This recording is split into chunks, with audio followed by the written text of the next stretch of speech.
देखिए, भक्तों को परीक्षा देनी पड़ती है। अगर कोई समझे कि हम भगवान की भक्ति कर लें और हमें कोई परेशानी ना हो, हमें कोई परीक्षा ना देना पड़े, तो ये संभव नहीं है। मैं आपसे पूछना चाहूँगा, जो बच्चे स्कूल में पढ़ने जाते हैं, एग्ज़ाम देना पड़ता है कि नहीं? देना पड़ता है। उसके बाद ही पता चलता है कौन पास है कौन फेल है। सोने को भी परीक्षा देना पड़ता है, सोना भी परीक्षा देता है, जलता है, तपता है, न जाने क्या क्या करना पड़ता है। जो परीक्षा नहीं देंगे, स्वर्ण को स्वर्ण कहते हैं, लेकिन स्वर्ण के बारे में जानते हो उसको कितनी परीक्षाएं देनी पड़ती हैं?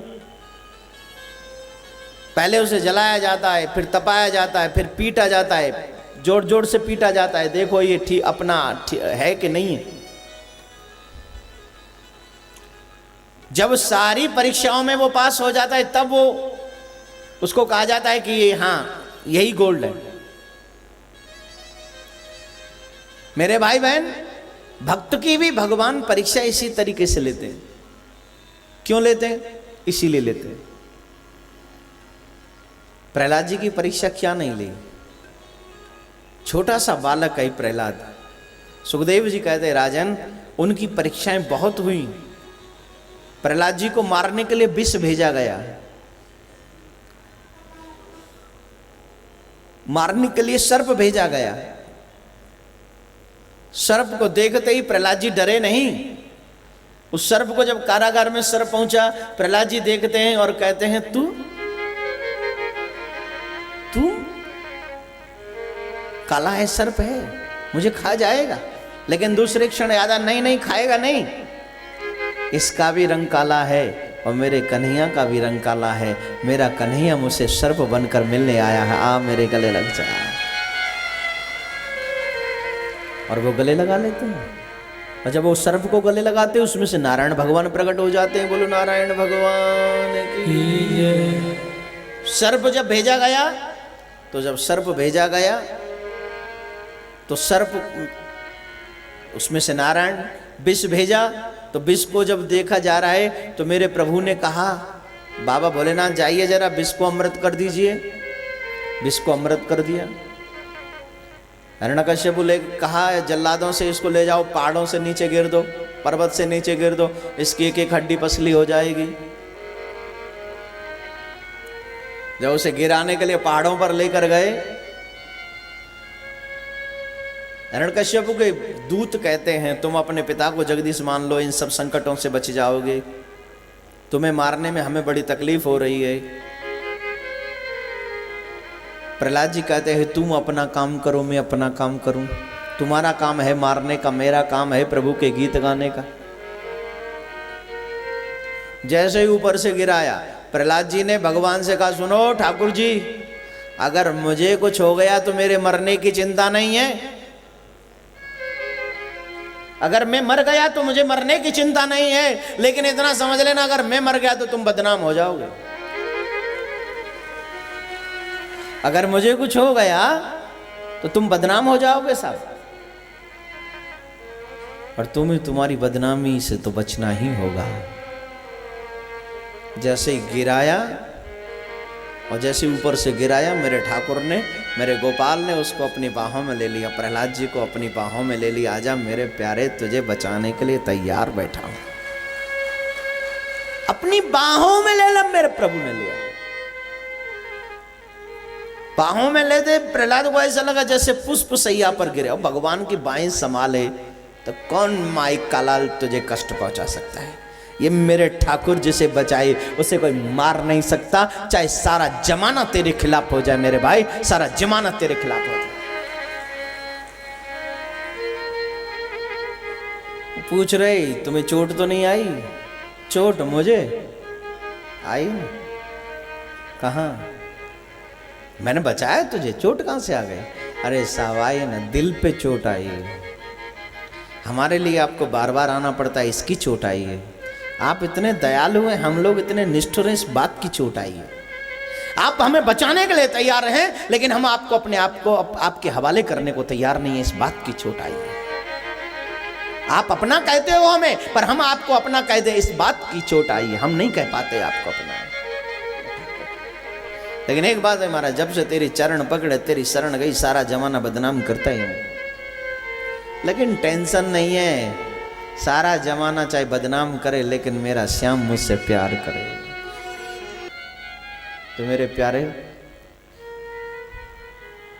कन्हैया से प्यार करना है तो प्रहलाद की तरह, जो अपने पिता के अगेंस्ट चले गए। मुझे पिता की परवाह नहीं है, पिता चाहे जो सोच। पिता का अपमान कभी प्रहलाद ने नहीं किया मेरे भाई बहन, कब भी नहीं किया। सम्मान किया, लेकिन सम्मान भगवान का अधिक किया। भगवान जगदीश तुम नहीं हो, जगदीश वही है। प्रहलाद जी को जलाने के लिए होलिका, हिरण्यकश्यप की बहन, जिसको शंकर भगवान के द्वारा शीतल पट प्राप्त है, अगर वो शीतल पट पहनकर ओढ़कर अग्नि में बैठ जाएगी तो वो जलेगी नहीं, बाकी के लोग जल जाएंगे। वो वरदान उसको प्राप्त है, जो साथ में जाएगा वो जल जाएगा। तो होलिका ने एक चिता बनवाई, अपनी गोद में प्रहलाद को ले लिया, खुद ने शीतल पट ओढ़ लिया और प्रहलाद को जलाने के लिए जा रही है। क्या करने जा रही है? जोर से बोलो। और तब प्रहलाद ने पुकारना शुरू किया, मैं निर्बल हूं, मेरा बल तू है। मैं निर्बल हूं, मेरा बल तू है। मैं निर्बल हूं, मेरा बल तू है। मैं निर्बल हूं, मेरा बल तू है। मैं निर्धन हूं, मेरा धन तू है। मैं निर्धन हूं, मेरा धन तू है। मैं निर्धन हूं, मेरा धन तू है। मैं निर्धन हूं, मेरा धन तू है। मैं निर्बल हूं, मेरा बल तू है। मैं निर्बल हूं, मेरा बल तू है। सांसों में तू रमा है, हर पल तू रमा है। सांसों में तू रमा है, हर पल तू रमा है। सांसों में कृष्ण नाम जपते रहो, जब लगे घट में प्राण। कभी तो दीन दयाल के भनक परे। मैं पापी हूँ, पतित पावन तू है। मैं पापी हूँ, पतित पावन तू है। मैं निर्बल हूँ, मेरा बल तू है। मैं निर्बल हूँ, मेरा बल तू है।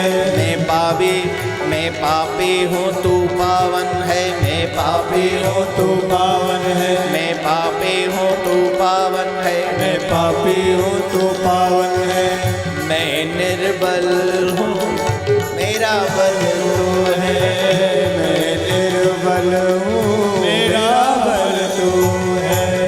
प्रहलाद जी को लेकर होलिका जा रही है, अग्नि में प्रवेश कर रही है। उसी समय पवन चली, तीव्र गति से पवन चली। जैसी पवन चली, वो शीतल पट उड़ा, प्रहलाद जी के ऊपर आ गया। होलिका जलकर गोविंदाय नमो नमः, और प्रहलाद जी सुरक्षित हो गए। बोलो कृष्णचंद्र भगवान की जय। है गजब की बात, जो जलाने गया वो जल गया, जिसको जलाने गया वो बच गया। क्यों हो गया ऐसा? जिसे तू बचाने पे आवे, आग में भी बचा के दिखावे। तेरे बस में अंधेरे उजाले। क्या बोलोगे? मेरी नैया है तेरे हवाले। हिरण्यकश्यप ने सोचा मैं प्रहलाद को मार दूंगा। खम्मा फाड़कर मेरे प्रभु नरसिंह रूप में प्रकट हुए। बोलो नरसिंह भगवान की जय।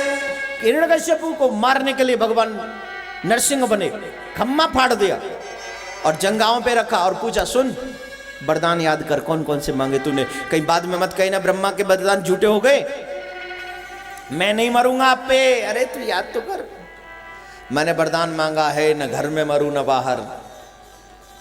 मेरे प्रभु बोले न तू घर में है न बाहर, तू चौखट पे है। आगे बोल। मैंने वरदान मांगा है, न धरती में मरू न आकाश में। न तू धरती में न आकाश में है, तू मेरी जंगाओं पे। ये भी पूरा। आगे बोल। मैंने वरदान मांगा है न नर से मरू न नारायण से। Hello, please look at me, can you see me please? Yes of course I see you. You tell me, you tell me my face, you tell me my body. विषय में बताओ क्या है, कैसा लग रहा है? अरे महाराज जी कुछ मत पूछिए, बड़ा मिक्सर टाइप लग रहा है, ऐसा मैंने कोई देखा नहीं आज से पहले। ऐसे समझो जैसे मनमोहन सिंह की सरकार है, आधे इधर से आधे इधर से और बन बैठे आप। वाह, बड़े विचित्र है, नर और सिंह मिलाकर नरसिंह। ठीक है ना, ये भी वरदान पूरा। मैंने वरदान मांगा ना अस्त्र से मरूं न शस्त्र से। घबराते क्यों हो? न तुझे मैं अस्त्र से मारूंगा न शस्त्र से मारूंगा, तेरे मारने के लिए तो मेरे नाखून काफी, तुझे नाखूनों से चीर दूंगा, फिर भी नहीं मरूंगा। क्यों? मैंने वरदान मांगा है 12 महीनों में से किसी महीने में ही ना मरूं। हाय मेरा वीआईपी बच्चा, क्यूट सा वीआईपी, हाय मेरा बेटे आजा। अरे तेरे जैसे वीआईपीओ के लिए मैं वीआईपी ट्रीटमेंट करता हूँ। यू डोंट नो सरकार? I don't know but you tell me, क्या ट्रीटमेंट है आपका? हाँ आई टेल यू, प्लीज सुनो ना। हाँ देख, जो तेरे जैसे वीआईपी होते हैं ना, उनके लिए मैं वीआईपी ट्रीटमेंट करता हूँ। क्या करते हैं? दुनिया के लिए तो 12 महीने हैं। जब हमने सुना कि एक वीआईपी ऐसा हो गया जो 12 महीने में मरेगा ही नहीं, तो हमने फिर वीआईपी ट्रीटमेंट अरेंजमेंट किया। क्या आपने देखा होगा, कुछ वीआईपी लोग आप वाले रास्ते से थोड़ी ना आते हैं, इस रास्ते से वीआईपी लोग आते। बोलो हाँ या ना? कौन से रास्ते से आते हैं? ये पर्दे के पीछे का वीआईपी रोड है, उस वीआईपी रोड से हम जैसे वीआईपी आते हैं। ताली क्यों बजा रहे हो? अरे सच्ची तो मैं इस डायरेक्शन से आपको समझाना चाह रहा हूं कि परमात्मा के यहां भी एक रास्ता वीआईपी है। तेरे लिए मैंने वीआईपी ट्रीटमेंट किया। दुनिया के लिए 12 महीने होते, मैंने तेरे लिए 13वां महीना बनाया है, और 13वें महीने में तेरा स्वागत करने के लिए आया हूं। आज मैं तुझे चीर दूंगा। और परमात्मा ने, नरसिंह भगवान ने उसका सीना चीर दिया और हिरण्यकश्यप को मोक्ष प्राप्त करा दिए हैं। बोलो प्रहलाद जी महाराज की जय, नरसिंह भगवान की जय, जय जय श्री राम। उसको मुक्ति दिला दी, उसको सुधाम भेज दिया। और ऐसे अब भगवान, क्योंकि 13वां महीना कौन सा? लौंद का महीना, महीना पुरुषोत्तम मास, मल का महीना, कई नामों से जाने जा, लेकिन ये महीना जो होता है ना, बड़ा पावन होता है, बड़ा सुंदर होता है। इस महीने में तुम कोई काम करो तो उसका फल 1% मिलेगा। मल के महीने में, पुरुषोत्तम मास में अगर आप वो कार्य करोगे तो उसका फल जो है 100% मिलेगा। इतना अच्छा है। तो अधिकांश लोग इसीलिए शुभ काम पुरुषोत्तम के महीने में करते हैं। तो करना चाहिए अधिक से अधिक दान पुण्य, सत्कर्म, भजन इत्यादि जो भी।